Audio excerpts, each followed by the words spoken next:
안녕하세요.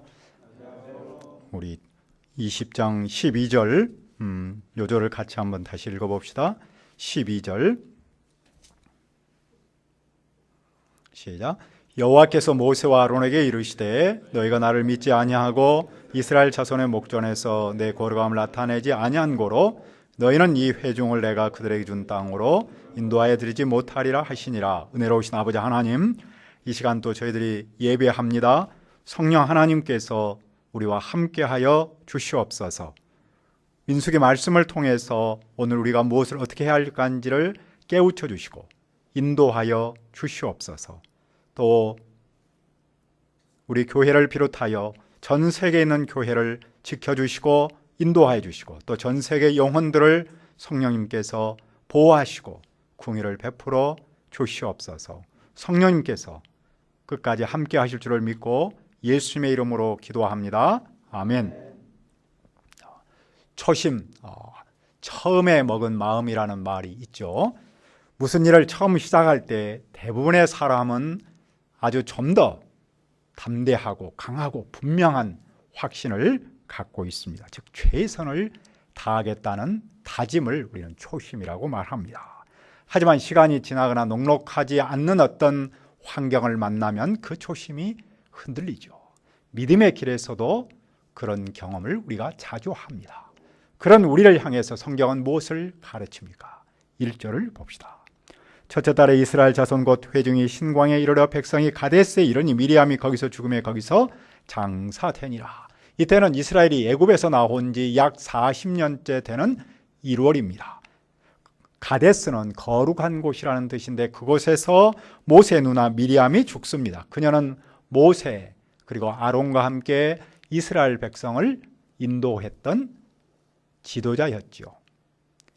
그녀는 모세의 지도력에 도전해서 하나님께 벌을 받기도 했습니다. 그런 그녀가 세상을 떠납니다. 그녀의 죽음은 아론과 모세도 죽을 것을 보여주고 있죠. 다시 말하면 출애굽의 지도자가 점점 역사의 뒤안길로 사라지고 있다는 것을 보여주고 있습니다. 그때 회중에 무슨 문제가 생겼습니까? 광야에서 물은 대단히 소중합니다. 광야에서 물을 구하는 일은 쉽지 않습니다. 그런데 그때 그곳 광야에서 물이 없었습니다. 그러자 회중은 모세와 아론에게로 모여들었습니다. 그리고 모세와 다투면서 원망합니다. 우리 형제들이 여호와 앞에서 죽을 때 우리도 저것더라면 좋을 뻔했다. 왜 광야로 인도하여 우리를 죽게 하느냐? 이곳에는 무화과도 없고 포도도 없고 석류도 없고 마실 물도 없다. 그들은 목자에게 모든 책임을 돌리며 막말로 원망합니다. 사실 누구든지 정말 힘들면 막말하고 싶지만 막말만은 하지 않는 것이 얼마나 중요합니까? 모세와 아론은 무엇을 합니까? 6절입니다. 모세와 아론이 회중 앞을 떠나 회막문에 이르러 엎드리매 여호와의 영광이 그들에게 나타나매 그들은 회중과 다투지 않습니다. 그들은 여호와 앞에 엎드립니다. 그때 여호와의 영광이 그들에게 나타났습니다. 여호와께서 그들에게 무슨 말씀을 하십니까? 8절을 읽읍시다.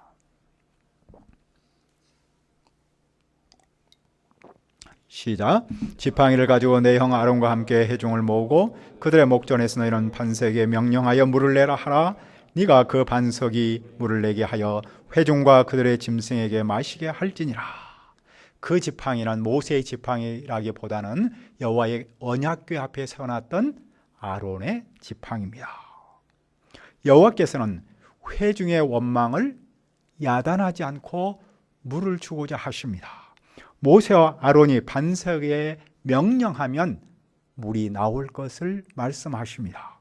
모세는 여호와의 말씀 앞에서 어떻게 합니까? 그는 여호와의 명령대로 지팡이를 잡았습니다. 그리고 회중을 그 반석 앞에 모았습니다. 그런데 그는 회중을 꾸짖습니다.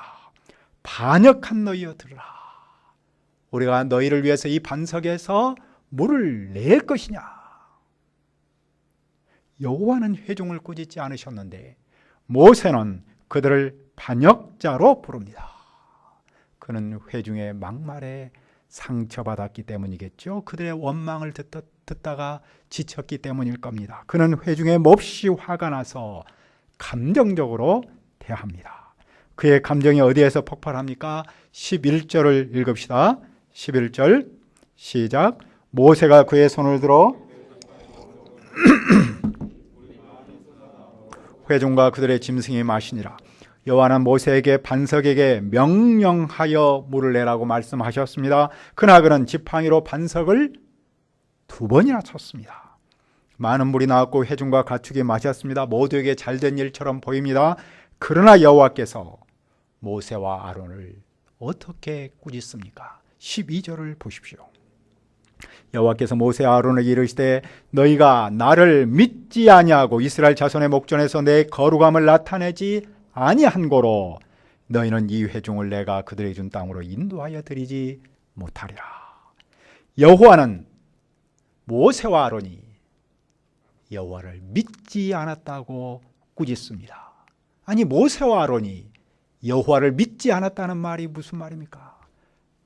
여호와께서 이스라엘을 인도하고 보호하고 먹을 것을 주시지 않는다고 생각했다는 겁니다.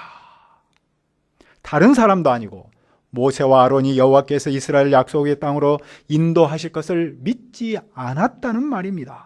그들은 이 순간 여호와께서 그들을 먹이고 입히신다는 사실을 놓쳐버렸습니다. 그들이 여호와를 믿지 않으므로 무슨 일이 일어났습니까? 모세는 거룩한 것에서 여호와의 거룩하심을 높이지 못했습니다. 그들은 여호와를 믿지 않으므로 여호와의 신실하심과 사랑과 그 능력을 백성에게 보이지 못했습니다. 그들은 그 결과 어떤 벌을 받습니까? 여호와께서는 그들을 가나안 땅으로 인도하지 않습니다. 그들이 더 이상 백성을 가나안으로 인도할 수 없다라고 선언하십니다. 그들이 잘못한 일이 무엇입니까? 여호와를 믿지 않은 일입니다. 아니, 어떻게 그들이 여호와를 믿지 않을 수 있습니까? 그들은 양을 섬기느라 너무 지쳤습니다. 한계에 이르렀습니다. 목자로서 피로감에 눌려서 감정을 적재하지 못하고 폭발했습니다. 어려운 현실에 말려들면 누구라도 믿음을 잃어버릴 수 있습니다. 초심을 잃을 수 있습니다. 양에게 믿음을 가르치는 그 목자조차도 그 믿음을 잃을 수 있습니다. 그 누구도 현실과 믿음 사이에서 갈등하지 않을 사람이 없고 그 갈등에서 져버리면 믿음을 잃을 수밖에 없는 것이죠. 그것이 어떻게 나타났습니까?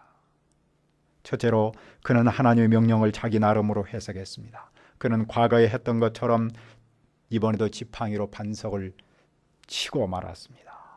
둘째는 그는 회중 앞에서 감정을 드러내고 말았습니다. 그가 반석을 2번이나 친 것은 회중에게 화를 낸 것을 뜻합니다. 그는 자존심을 앞세우고 말았습니다. 하지만 그는 여호와의 거룩함을 드러내지 못했습니다. 여호와께서 그런 그를 강하게 벌하실 수밖에 없었죠. 왜 여호와께서는 그토록 큰 벌을 내리실까요? 여호와께서는 믿지 않음에 대해서 목자라고 봐주지 않은 것이죠. 그동안 아무리 신실했을지라도 그냥 넘어가지 않습니다. 그만큼 믿지 않으면 여호와께 섭섭함이고 여호와께서 감당할 수 없는 일이기 때문이겠죠. 여호와께서는 어쩌면 목자이기 때문에 믿지 않음을 심하게 책망하신 것이죠. 그들은 백성 앞에서 공개적으로 믿지 않음을 드러냈습니다. 목자의 행동이 양에게 미치는 파장이 클 수밖에 없지 않겠습니까? 따라서 목자는 어떤 상황에서도 자기를 절제하고 여호와를 믿는 믿음을 굳게 가져야 한다는 뜻이겠죠. 특권이 큰 만큼 사실은 그에 따른 책임도 크지 않습니까? 목자에게 있어서, 이 순간 모세에게 있어서 가장 큰 특권은 무엇입니까? 또 그가 가장 감당해야 할 것은 무엇입니까? 바로 자기 절제이죠. 하나님의 백성에게 가장 중요한 덕목을 꼽으라면 절제라고 할 수 있을 겁니다. 다시 말해서 아무리 힘들어도 자기 감정을 무조건 표출해서는 안 된다는 것이겠죠. 하나님의 사람과 세상 사람 사이에 가장 큰 다름을 뽑으라면 그 또한 절제일 겁니다.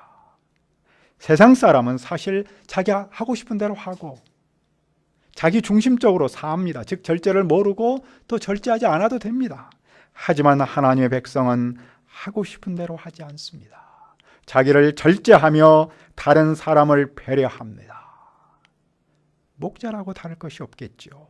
일이 안 풀린다고 화를 내고 힘들다고 감정을 다 표출해서는 안 된다는 겁니다. 다시 말해서 하나님의 사람은 절제의 미학을 배우고 실천해야 한다는 것이죠. 그런데 그 절제의 미학은 어디에서 나옵니까? 그것은 바로 믿음에서 나옵니다.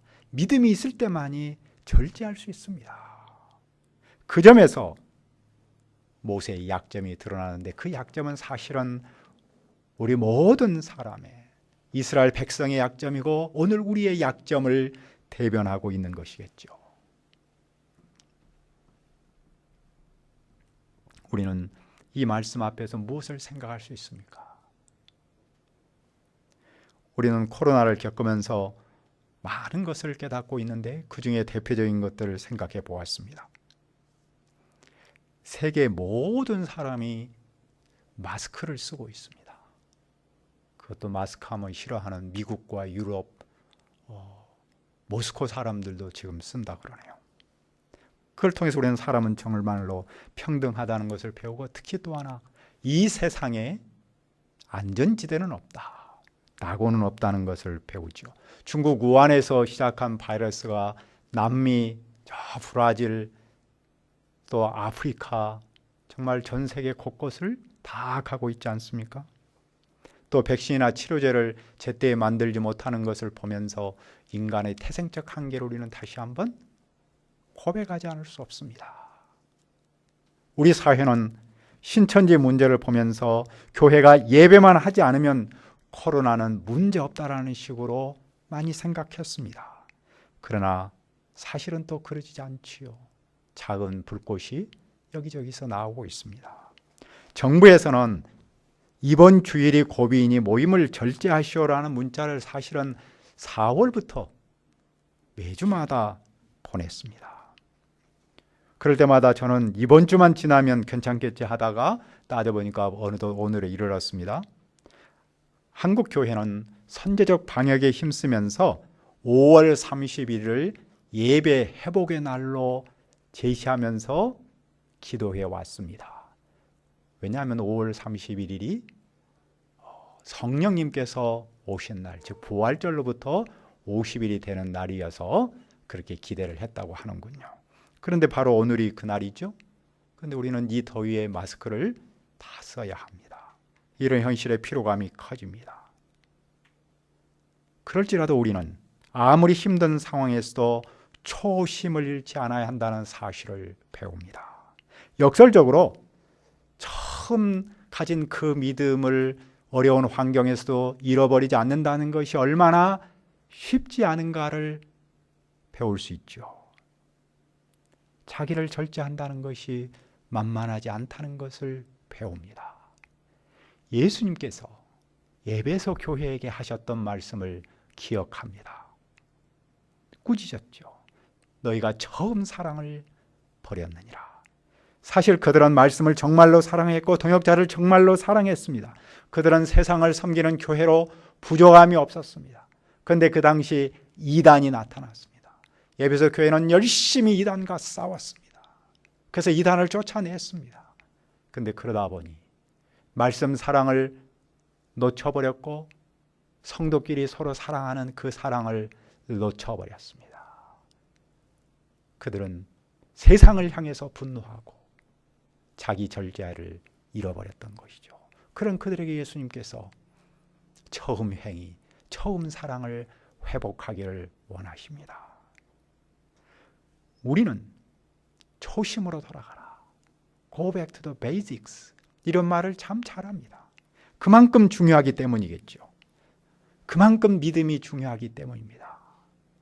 현재 우리의 형편만 생각하면 하나님을 믿지 못할 수 있습니다. 하나님께서 과연 살아계셔서 우리의 교회를 보호하시고 인도하시는가? 하나님께서 과연 우리와 함께 하시며 우리의 복음 사역을 이끌고 계시는가? 고민하지 않을 수 없습니다.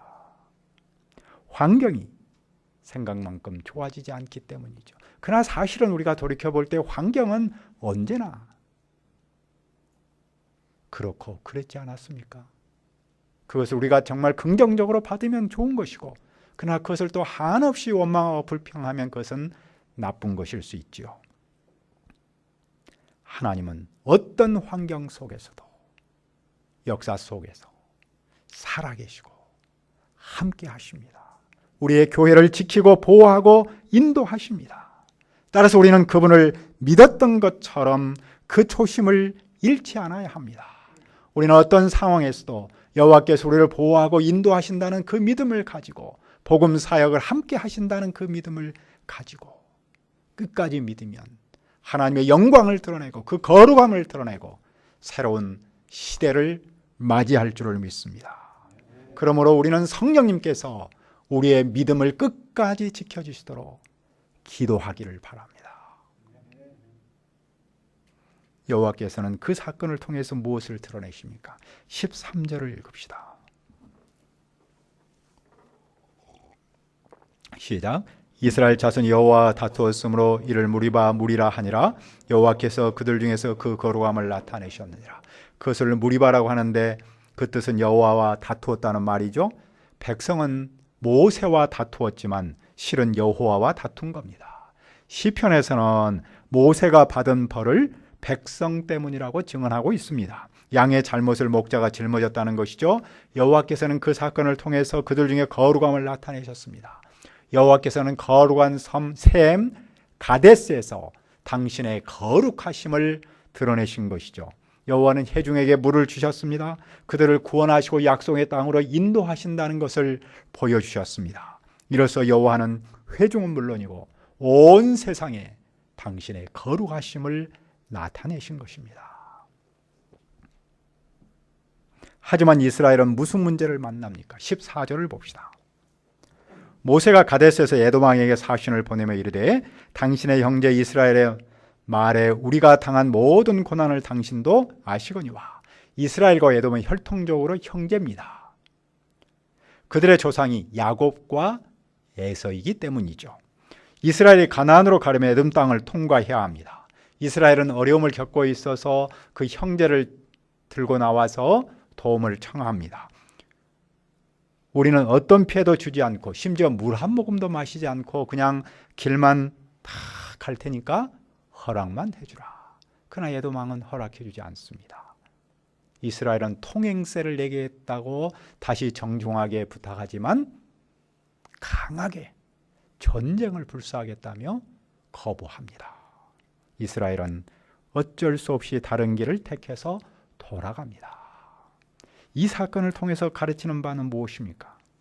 모세와 아론이 여호와를 믿지 않은 결과가 무엇인지를 가르칩니다. 그들은 주변 나라로부터 무시당하고 있습니다. 여호와께서 그들을 인도하시지 않으면 그들은 한 발자국도 앞으로 나갈 수가 없습니다. 그들은 어떤 상황에서도 여호와만을 믿고 의지하고 따라가야 합니다. 그런데 모세가 한순간 그것을 잃어버렸기 때문에 이들은 이런 아픔과 고초를 겪고 있는 겁니다. 지도자는 처음부터 끝까지 작은 일에서부터 큰 일에 이르기까지 여호와에 묻고 그 방향을 따라서 일해야 한다는 것이겠죠. 우리는 어떤 문제 앞에서도 여호와를 먼저 앞세우고 나를 뒤로 자꾸만 미루는 이 순서를 어떻게 해야 하는가를 배우죠. 그래야만 여호와의 거룩하심을 드러낼 수 있습니다. 그 말은 뭐냐 하면 주변 사람들로부터 내가 무시받지 않는다는 겁니다. 이스라엘은 다른 길을 따라 호르산에 이르렀습니다. 그곳에서 여호와께서 모세와 아론에게 무슨 말씀을 하십니까? 24절을 읽읍시다. 시작. 아론은 그 조상들에게로 돌아가고 내가 이스라엘 자손에게 준 땅에는 들어가지 못하리니 이는 너희가 무리바 물에서 내 말을 거역한 까닭이라. 아론은 가나안을 앞에 두고 이곳에서 그 조상에게로 돌아가야 합니다. 여호와는 그를 가나안이 아닌 조상의 품으로 인도합니다. 여호와 하나님을 믿지 않았기 때문입니다. 그러나 아론은 죽음 앞에서 무엇을 해야 합니까? 그는 아들 엘르아사를 데리고 호르산에 올라 옷을 벗어 그 아들에게 입혀합니다. 여기서 옷은 대제사장의 제복을 말하죠. 대제사장의 직위를 그 아들에게 승계해야 합니다. 모세는 여호와의 말씀대로 온 회중 앞에서 아론의 옷을 벗겨 아들에게 입혔습니다. 아론은 애굽에서 나온 지 40년 되는 5월 1일에 죽었습니다. 아론이 죽음 앞에서 계승 사역을 이룬 것을 통해서 무엇을 배웁니까? 첫째로 마지막 순간에 하나님의 뜻에 순종한 것을 배웁니다. 그는 가나안으로 가지 못하고 죽는다는 사실을 알았음에도 불구하고 산으로 올라갔습니다.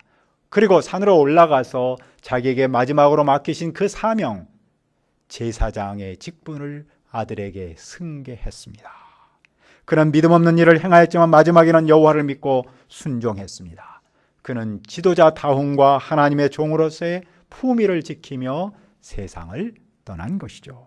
둘째로 새 시대는 새 지도자를 필요로 합니다. 미란의 죽음과 아론의 죽음은 모세의 죽음을 미리 보여줍니다. 다시 말해서 옛 지도자의 후퇴를 뜻합니다.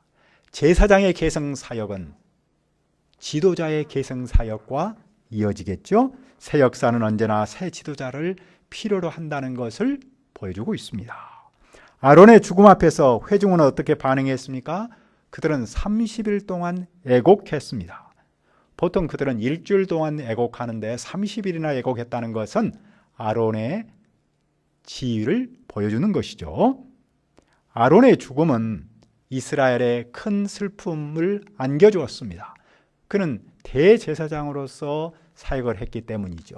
그러나 다른 한편으로는 아론의 죽음은 불신과 하나님을 믿지 않음과 연결이 되어 있죠.